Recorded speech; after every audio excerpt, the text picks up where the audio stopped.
Thanks for staying with us. It is still in the game on New Central TV. I am Udoka Njoku. We're still talking about the game between Enyimba Football Club and Katsina United. That game was actually 3-0 for Enyimba yesterday. But of course, the game, which was a continuation of the match, ended in favor of Enyimba, which they scored those goals on Sunday evening, courtesy of goals from Ekene Awazie, Ifeanyi Ihekeleme, and Kalu Nweke. But the floodlights did go off at the 75th minute of the game.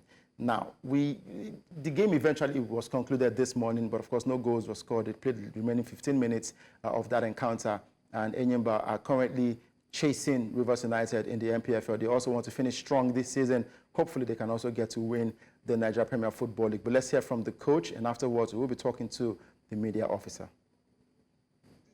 Of the season, and when I see a bit of criticism, yeah, I know it is normal that when you coach Enyimba, you must have one or two criticisms, but this team has done well. So far, so good. We just lost a game in almost 7 or 8 games. Group stage in the continental, only team in Nigeria, and we are second on the table. I think respect should be given to this team, a bit of commendation. Yeah, I'm not saying people should praise us, but at least the criticism should be less, because you have 21 new players, and we are playing the way we are playing and getting the job done. I think we deserve a bit of pat at the back. We deserve a bit of pat at the back because the club has done well. Words coming from the coach right there. And of course, talking about the achievement of Enyimba, they've indeed done so well with the club, especially after they let go of Affinity George, employing a new manager. And of course, they felt like fans thought they were going to struggle, but they've been decent so far. Of course, we've got the media officer of the club, David Orji, joining us right now to talk more about what happened yesterday between Enyimba and Katsina United. Great to have you with us, David. Yeah, hi. Good afternoon, Udoka. I trust you're having a very wonderful and amazing day. Of course, I am having a wonderful day because the Elephants of Aba are doing so well in the Nigeria Premier Football League. Although I would have actually loved Heartland to be at the top position because I'm from Imo and I represent that state and I support Heartland. But of course, we have to give credit to whom credit is due. Enyimba Football Club doing so well in the Nigeria Premier Football League. The brand has been quite a bit of a top-notch right there in the MPFL. Now, we saw that game between Enyimba and Katsina United yesterday, but to the amazement of football fans, the lights went off. It's not something that has been a normal trend in the Nigeria Football League and, of course, at the Enyimba Stadium. Well, yes, the light actually went off. It was due to unforeseen technical issues that we had yesterday. You know, originally the game was scheduled for 4:30, and since the game was scheduled for 4:30 p.m., of course, we know that considering the weather, and you know, it's actually rained yesterday. So when it rained yesterday, everywhere was a bit dark, and due to visibility, and of course, the floodlights going off yesterday, just like I said, it was due to some due to a very big technical issue, one that was beyond us, beyond what we could actually do at that moment. So we consulted with the match official and, of course, the visiting team as well, talking about Katsina United, and we all agreed that the game would actually resume this morning by 8 a.m. Right, and the game indeed was played by 8 a.m., but no goals. We didn't see any goals in that game. It ended 3-0 because of those goals that were scored yesterday in the game. After 75 minutes, the game had to be postponed until this morning. But looking at the results with Enyimba chasing right there at the top of the log, Rivers United, of course, we can't take them for granted because they are also a team willing to fight hard to win the Nigeria Premier Football League. Enugu Rangers as well are in the mix as well. So do you think it would be a tough and a tall order for Enyimba Football Club? Well, it's definitely going to be tough. You know, we just played 5 games. We have about 33 more games to go. So the season is a marathon. It's still a very long season to go. You can't even predict whether in the next 10, 15 matches or 20 matches what is actually going to happen. But for all of us here thinking back, yes, we're second on the log. We're 1 point behind Rivers United. We want to do everything possible, take each game one step or one game at a time, and try as much as possible to actually get maximum 3 points in every single game we actually play. Of course, it is achievable, and that is one thing that we definitely want to do. And we also want to be in touching distance. Yes, the CAF Confederations Cup is also coming up very soon, the group stages. When we're competing, again, of course, we would be out of action for a little while in the league. And we definitely want to gain as much points as possible as we can right now. And I'm optimistic that we will. Just like I said, the league is very, very competitive. And it's a marathon as well. We just played 5 matches so far, so good, and we have about 33 matches to go. And 33 matches to go, trust me when I tell you, it's a marathon. It's a long way to go, but we'll keep our fingers crossed, and we'll definitely do all it takes to get a maximum 3 points at the end of every match day.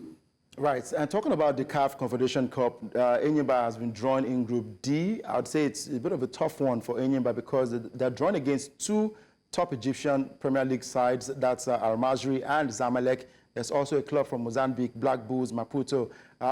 Indeed a tough one. And Enyimba Football Club, with all the experience, the fans, because I've seen a couple of fans criticize the football club, but were believing that Enyimba can get out of this group.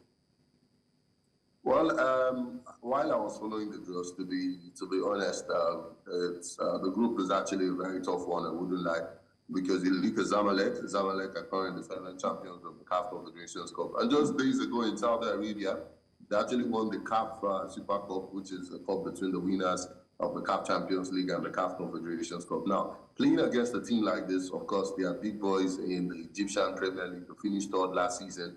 Al Masry actually finished 4th last season in the Egyptian Premier League. And we also have the Bulls from AA Bulls from Mozambique, Maputo to be precise. It's a very, very tough group, I must tell you. A very tough group. It is one that would try as much as possible to fancy our chances of qualifying and making it to the quarterfinals. So football is actually played on the pitch, and I believe that right now we'll just go back to the drawing board, intensify our trainings, do everything absolutely possible on and off the pitch to make sure that we scale through that group. But trust me when I tell you, that group it's a difficult group. I'm not even one to actually come and say, oh, we can scale through, But I'm optimistic that we will. Everyone at the club actually understands that this is the CAF Confederations Cup, though it is now more like another edition of the CAF Champions League. If you look at the quality of teams there at the CAF Confederations Cup, but I'm optimistic that we would get the job done. We just need to go back to the drawing board. We have enough time to actually start planning for these teams. We have enough time to start planning for Zamalek. We have enough time to start planning for Al Masry because the match day 1 takes place towards the end of November, and this is just the start of October. So we have enough time to actually plan, get our job done, do our homework, do all the work we need to do and everything. And I'm optimistic that, we would scale through the group.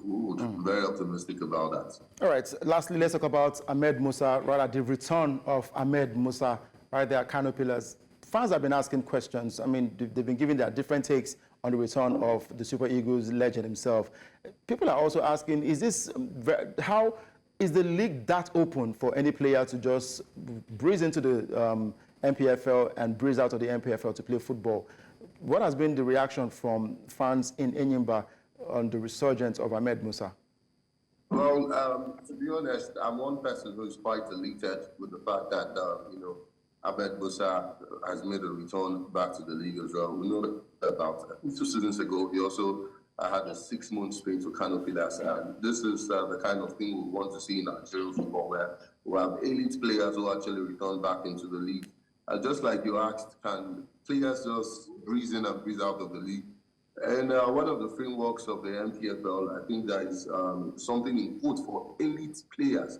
And of course, Ahmed Musa and Shehu Abdullahi, there are some of those elite players, and there is actually a clause for them where it's easy to actually register those elite players because, of course, they add to the overall branding of the league and add to, making the league better and helping us push, the narrative of our league out there. But I'm very happy that Ahmed Musa is actually back. So I'm not happy that he decided to actually pitch 10 to Kano Pillars.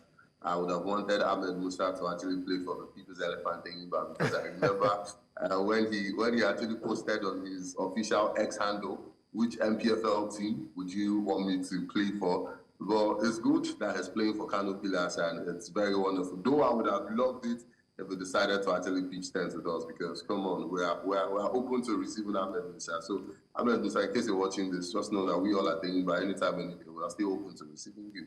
All right, so we hope that dream will come true for Enyimba and, of course, Ahmed Musa. Maybe someday, Johnny Gallo might say he wants to play in the MPFL and come play for Enyimba Football Club. We'll see how that turns out. But, of course, thank you very much, David Orji, for joining us this morning, talking about Enyimba Football Club and the achievements, especially against Katsina United yesterday in the Nigeria Premier Football League. Thank you for joining.